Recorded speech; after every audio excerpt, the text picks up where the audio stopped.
Greetings, and welcome back to Rebirth the Body channel, where we are discussing everything mental health.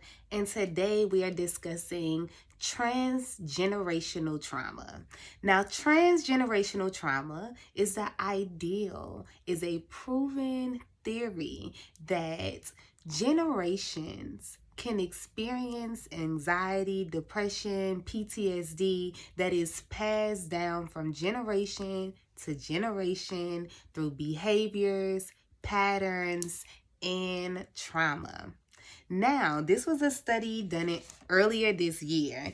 Now, this study explored the effects of transgenerational trauma on Holocaust survivors, the displacement of American Indians, and slavery of African Americans. Now, it was found that there were mixed results on how trauma is manifested. Many studies uncovered higher rates of anxiety, depression, and PTSD in trauma survivors and their children. Now, when parents live under oppressive circumstances, for example, they can develop survival messages that may be taught and passed on from generation to the next. Now, while these messages may have been helpful to protect earlier generations, they can cause later generations to have a fearful and distrustful outlook on life.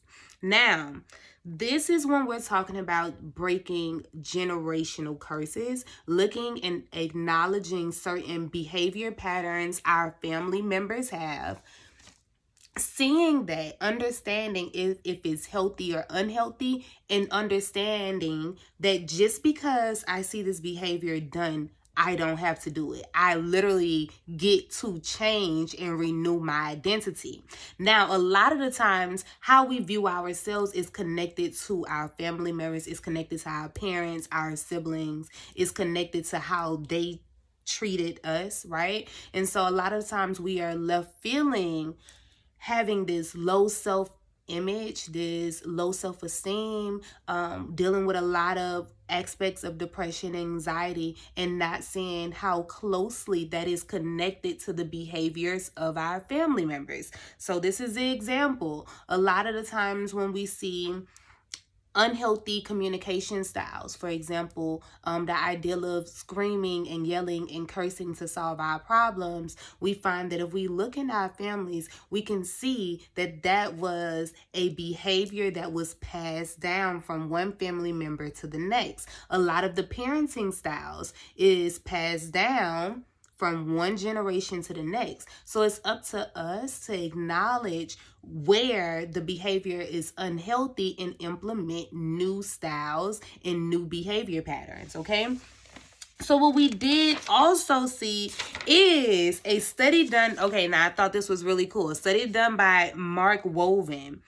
And in this study, he found that literally telling the family secrets was a way to break generational curses. Now, this one is really deep, and I find it's really deep for the African American community, which is only the only community I can speak of personally, right? When we're talking about my own personal experiences, that's the only narrative I can give. And what I find is that in the Black family, the family rapists are protected. The drug addicts, the drug abusers, the illness, the disease, everything is hush hush, right? When I look at how we have dealt with abuse in the family, it's quite outrageous. And what I find is that this typically happens often in the Black community and in Black families, where we know the uncle that we can't leave the kids with, that the cousins don't need to go by, right?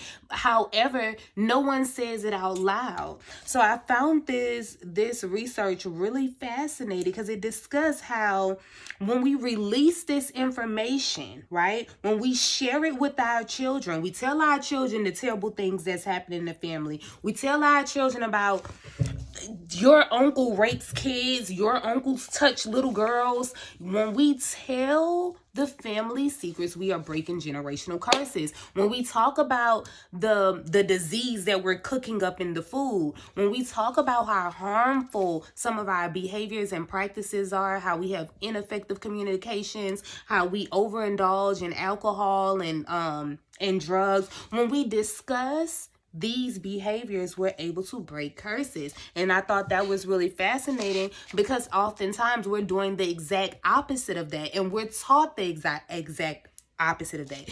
We were taught, no, we're not going to talk about that. Thank you for telling me, I'm going to handle it, but you keep quiet. This information doesn't leave us. It was kept a secret when you were victimized.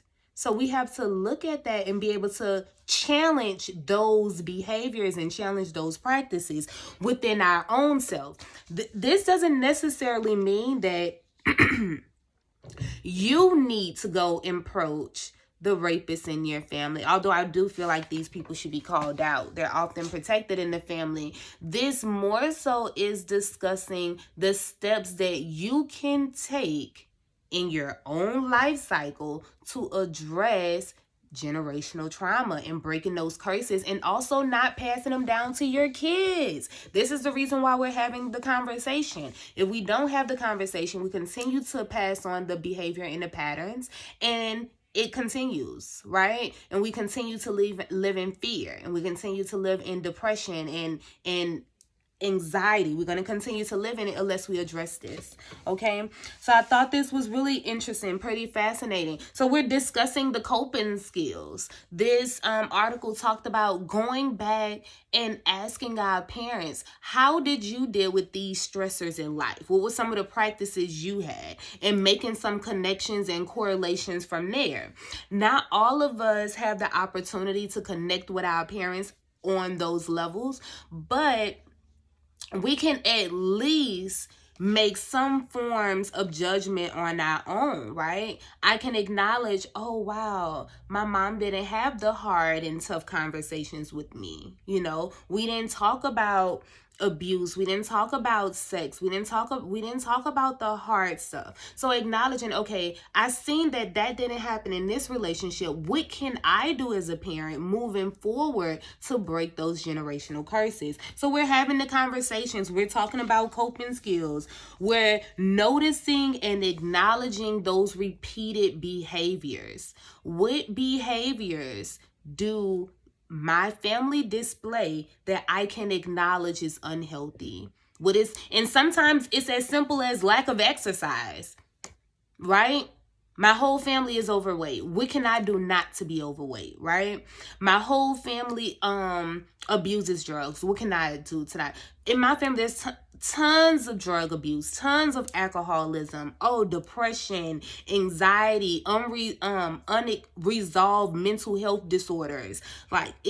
So we and I have to acknowledge that, take a step back and see, what can I do not to continue those patterns, behaviors, and attitudes?